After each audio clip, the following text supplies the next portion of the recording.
महात्मा गांधी की जिंदगी का एक ऐसा पहलू भी है जिसके बारे में बहुत कम बात होती है।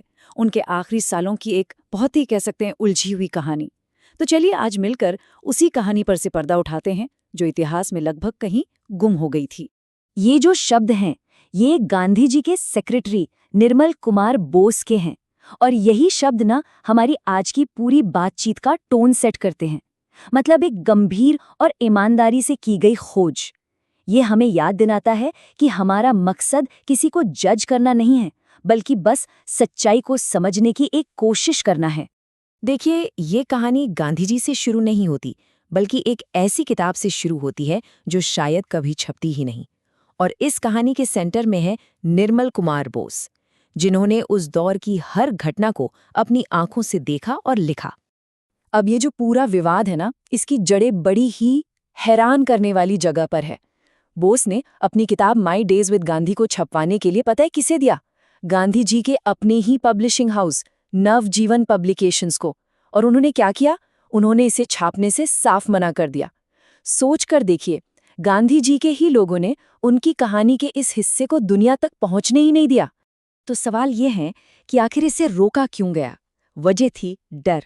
इस बात का डर कि लोग इसे गलत तरीके से देखेंगे, कि कहीं गांधी जी की इमेज को नुकसान न पहुंच जाए।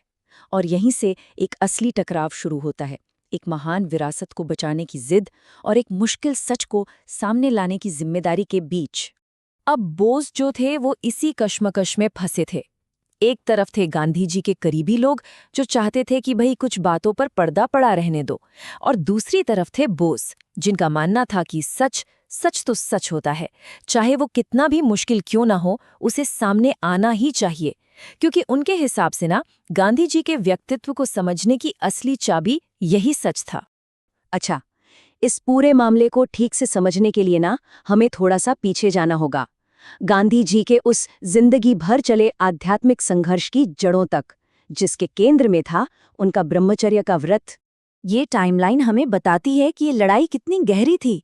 सोचिए, सिर्फ 16 साल की उम्र में पिता के देहांत के वक्त एक ऐसी घटना हुई जिसने उन पर जिंदगी भर के लिए एक छाप छोड़ दी।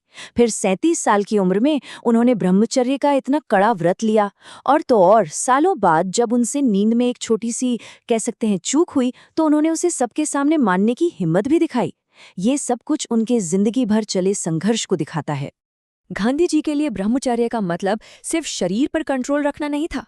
उनके खुद के शब्दों में ये थी मन, वचन और विचार तीनों की पूरी तरह से शुद्धता। ये एक टोटल कमिटमेंट था जो उनकी जिंदगी के हर हिस्से में नजर आता था।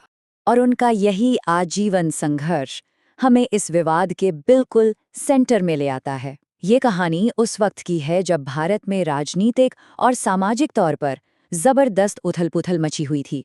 जरा उस माहौल को इमेजिन कीजिए। 1946-47 का नोआखली, बंगाल का वो इलाका जो सांप्रदायिक दंगों की आग में जल रहा था। इसी नफरत और हिंसा के बीच 77 साल के गांधी शांति के लिए गांव-गांव पैदल चल रहे थे, और इसी डरावने माहौल में उन्होंने अपनी जिंदगी के सबसे ज्यादा विवादित निजी प्रयोग किए। गांधी जी ने इस प्रयोग को नाम दिया था पवित्रता का यज्ञ। उनका मानना था कि अगर वो ब्रह्मचर्य की इस कठिन परीक्षा में पास हो गए तो उनकी आध्यात्मिक शक्ति इतनी बढ़ जाएगी कि वो सांप्रदायिक दंगों की आग को बुझा देगी। और इस शक्ति को परखने का उनका तरीका क्या था? अपनी ही ग्रैंडनीस मनु और दूसरी जवान लड़कियों को अपने साथ एक ही बिस्तर पर सोने के लिए कहना। ये एक ऐसा कदम था जिसने उनके सबसे करीबी लोगों को भी अंदर तक हिलाकर रख दिया था। इन प्रयोगों का असर सीधा गांधी जी के सबसे करीबी लोगों पर पड़ा। उनके अपने ही सर्कल में एक तरह का विश्वास का संकट खड़ा हो गया, और जिस शख्स ने इन सब घटनाओं को लिखा उसे भी एक बहुत मुश्किल फैसला लेना पड़ा। मतलब ये कोई बाद में शुरू हुआ विवाद नहीं था, ये उसी वक्त हो रहा था। गांधी जी के कई सबसे वफादार साथी इन प्रयोगों से बहुत निराश थे। वो समझ ही नहीं पा रहे थे कि ये हो क्या रहा है, और कुछ ने तो उनका साथ छोड़ देना ही बेहतर समझा। और निर्मल कुमार बोस का क्या? ये शब्द साफ साफ बताते हैं कि उनका गांधी जी से अलग होना सिर्फ कोई एकेडमिक वजह से नहीं था। असली वजह थी वो गहरी बेचैनी जो वो इन प्रयोगों को देखकर महसूस कर रहे थे। वो बहुत असहज थे, और इसी एहसास के साथ उन्होंने गांधी जी को छोड़ दिया। लेकिन सबसे बड़ा सवाल तो ये है कि गांधी जी आखिर ऐसा कर ही क्यों रहे थे? उनकी सोच क्या थी? इस पर ना हमें कई अलग अलग नजरिए मिलते हैं। चलिए एक एक करके इन्हें समझने की कोशिश करते हैं। अच्छा, गांधी जी ने खुद अपने इन कामों को एक आध्यात्मिक खोज बताया। वो औरत को अहिंसा और सेल्फलेस प्यार का सिंबल मानते थे।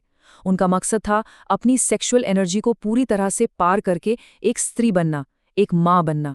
उन्होंने अपनी पोती मनु से पूछा भी था, क्या मैं तुम्हारी माँ नहीं बन गया हूँ? अब निर्मल कुमार बोस ने इसे एक अलग ही एंगल से देखा, जिसे उन्होंने साइकोलॉजी में एक छोटा सा सफर कहा। उनके एनालिसिस के मुताबिक गांधी जी के ये काम एक तरह का सब्लिमेशन थे, मतलब अपनी सेक्सुअल एनर्जी को एक आध्यात्मिक खोज में बदलने की एक साइकोलॉजिकल प्रोसेस। और इसकी जड़ें उनके बचपन और उनकी माँ के गहरे असर में थीं। एक तीसरा नजरिया भी है जो कहीं ज्यादा क्रिटिकल है। शंकर शरण जैसे लेखक इन आध्यात्मिक दावों पर ही सवाल उठाते हैं। उनका मानना है कि ये प्रयोग गांधी जी के अनसुलझे पर्सनल स्ट्रगल का नतीजा थे, जिसे वो सिद्ध ब्रह्मचर्य नहीं बल्कि मोह और आकर्षण का नाम देते हैं। तो जब हम इन सारे अलग अलग नज़रियों को एक साथ रखकर देखते हैं ना, तो गांधी की एक बहुत ही कॉम्प्लेक्स और मानवीय तस्वीर सामने आती है। तो फिर उनकी विरासत के लिए इसका क्या मतलब है? चलिए एक बार फिर निर्मल कुमार बोस की कही उस खूबसूरत बात पर लौटते हैं।